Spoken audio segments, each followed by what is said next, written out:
Sneaking a snake, what video shows a man doing to hide a reptile while trying to steal it from a pet store. Plus, request on hold. What a former APD officer accused of assaulting a UNM student is waiting for this morning when it comes to his trial. And disturbing new details, what prosecutors say a teen did after killing his mother that showed no remorse for the crime.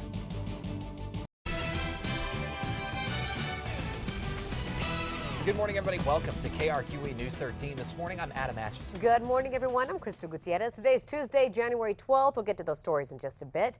But first, we're still talking very frigid temperatures this morning. It sure is cold out there today. Kristen Curry has a look at what we're facing as we wake up. Good morning. Good morning, guys. Yes, very cold across the entire state, but brutal up in the high country. So we'll start down here in the metro. 23 degrees is what you're looking at. Those winds out of the north about 9 miles per hour. But those statewide temps show 20 below in Alamosa, 4 in Durango, 14 in Santa Fe, in the 20s to the south. Even a light wind makes it feel even colder than that, brings our feels like temperature down to about 12 here in the metro. So it's very cold to start, but this afternoon a warm up, even warmer than yesterday, puts us near about 42 today. Not quite at average just yet, but the warm up continues for yet another day, and I do think we'll be closer tomorrow. The sunshine will stick around for the next couple of days, but we do have a handful of weak systems moving in over the next several days, starting about Thursday, and we will start to add in some snow chances as well for the mountain areas. I'll break down today's forecast. We'll take a look at the storms headed our way coming up in about 15 minutes. We start with some breaking overnight news. This morning, plumes of smoke can still be seen billowing over the South Valley. Take a look at this here. Happening right now, Bernalillo County firefighters are still working to completely put out a fire that sparked overnight. BCFD says it happened around 1:30 this morning near Broadway and Rio Bravo. As you can see, when crews arrived, they found flames shooting into the sky. We're told there are thousands of wood pellets, which is making it very difficult for crews to put the fire completely out. At last check, the fire is at least 40% contained. This has led to the shutdown of Broadway from Rio Bravo to Woodward. Power is off on the east side of the street. However, we're told this should not affect any residents in that area. The cause of the fire is still under investigation. We will continue to update you on the fire as new details come into our newsroom, of course, on air and through our KRQE News app. Happening today, a court hearing continues over whether a teen who went on a shooting spree and killed his entire family should be sentenced as an adult. This morning, we're learning more about why he claims he did it in the first place. About a week away from the 3-year anniversary of the night that Nehemiah Griego admits that he shot and killed his parents and 3 younger siblings. The teen appeared in juvenile court yesterday. A judge will decide if Griego should be punished as an adult, which could mean life in prison. The defense is asking that he only be sentenced as a juvenile to get psychiatric treatment, saying he has a history of trauma. Nehemiah was not allowed to go to school. He was not allowed to have friends outside of the church, and he was not allowed to grow up in a social or emotionally healthy type of situation. A psychologist for the prosecution testified that Griego showed no remorse, saying he showed his brother their mother's body before killing him too. In October, Griego pleaded guilty to 2 counts of second-degree murder and 3 counts of child abuse resulting in death. On to this morning, still no word on whether a former APD officer charged with kneeing a UNM student in the groin will be able to move his trial. Pablo Padilla's attorney pushed for the change of venue in court yesterday. Padilla ruptured Jeremy Martin's testicle during a 2014 traffic stop. He is charged with aggravated battery and tampering with evidence. His attorney says the trial should be moved because of all of the media coverage. Prosecutors disagree. There can be a presumption of prejudice in a change of venue case, but that case is so far removed from the norm of things, and it's important to know the facts in-house. For now, the trial is scheduled for June.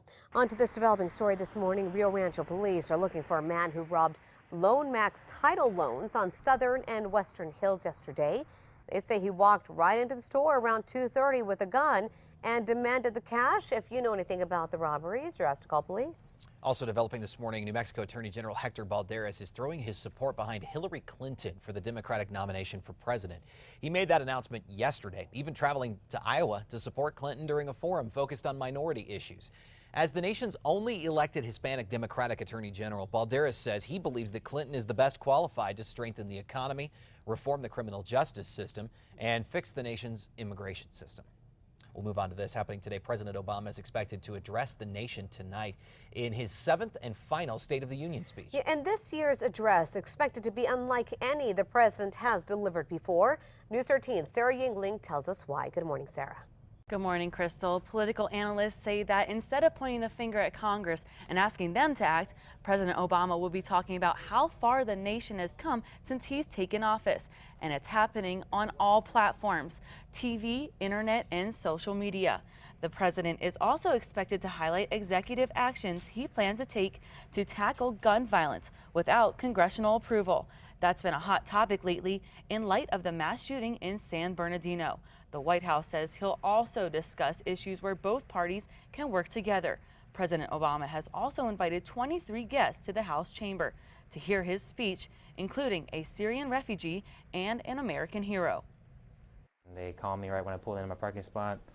They told me I'd been invited to sit in the First Lady's box, and obviously I had a great day after that.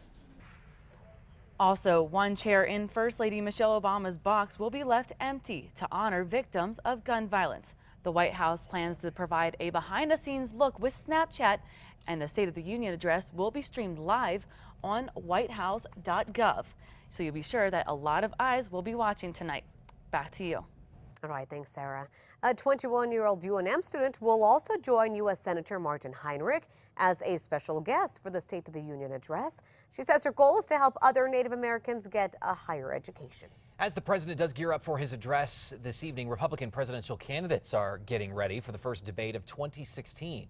Fox Business Network says 7 candidates will be on stage for the main debate on Thursday. They're Donald Trump, Ben Carson, Senators Ted Cruz and Marco Rubio, Governors Chris Christie and John Kasich, and former Governor Jeb Bush.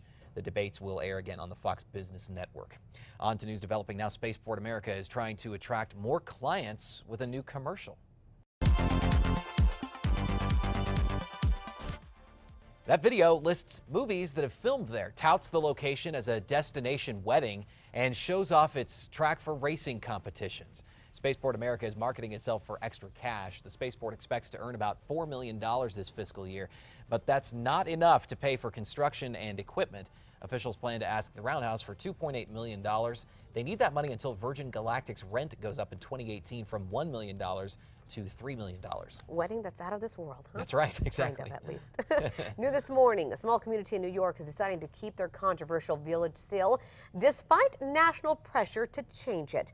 Residents of Whitesboro, New York, voted 157 to 55 to keep this symbol as its seal right here. Some say it shows a white man choking a Native American man, but according to the village's website, it shows a, quote, friendly wrestling match between the two. While residents have voted to keep the seal, it's ultimately up to the village board whether it needs a redesign. Okay, if you have a moment to look at your screens, take a look at this video. New video this morning shows a snake being swiped from an Oregon pet store, and really the bizarre way a man is accused of sneaking it out. The owner of the store says that they noticed the $200 black ball python was missing on Friday, and that's when she went to review the surveillance video and saw this guy hanging out around the snake's cage. And you can see him take the top off the cage and put the 2-foot-long snake right down his pants. Police say that they think that he had a woman who acted as his lookout, but they still have not been able to find him as of this morning. I don't even know what to say about that. I don't know. Doesn't that seem, it just seems dangerous. That seems very dangerous. I wouldn't even grab a snake that I didn't know. It doesn't know you, you don't know it, and you just put it down your pants. I assume he knew what he was doing in that regard Hopefully anyway. he's okay this morning. Yeah. And hopefully they find him.